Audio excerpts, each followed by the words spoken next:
It is with cooperation with the Knights of Rizal, La Solidaridad, and the Ladies of Rizal.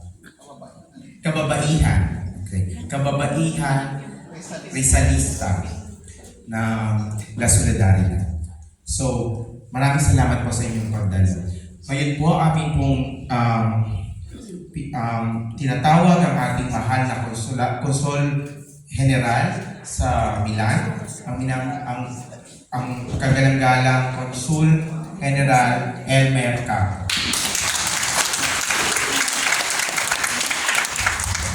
Thank you, Silverio. Good afternoon, everyone. Welcome to the Kalayaan Hall of the Consulate General of the Philippines here in Milan, and welcome to our first tertulia sa Konsulado. Okay, most of you are probably hearing the word tertulia for the first time. As I mentioned earlier during the General Assembly, tertulias are Spanish-era social events held in Spanish Philippines. And ginagawa ito mostly among yung mga wealthy, mga estrados natin, diba? So, pag may tertulia, meron mga performances.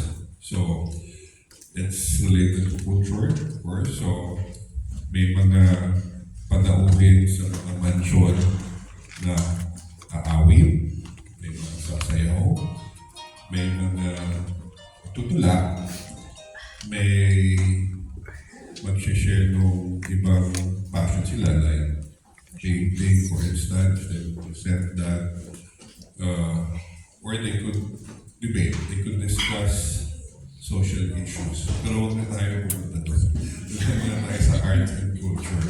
Diba? So we limit our tertulia sa konsulado, sa art and culture as much as possible. Except ako. Diba?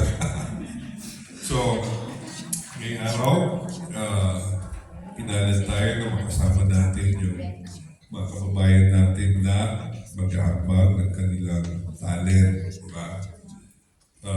As mentioned earlier, this is part of our celebration of National Arts Month. At we planned this last week, actually, and up to the last minute ay nagtatawag ako ng performers. So, maraming salamat sa Dids, sa Leo, mga Father Knights, at saka ladies, dahil sila ay mag-share sa programa. Of course, Lim. Diba? Siyempre, hindi pwede magtutuloy tayo walang dance number. Diba? But of course, hindi ito Zumba. Diba? Kailangan related to our history and culture. So, masaya kami naka-costume kayo. Thank you, sir. So, mataas yung expectations namin.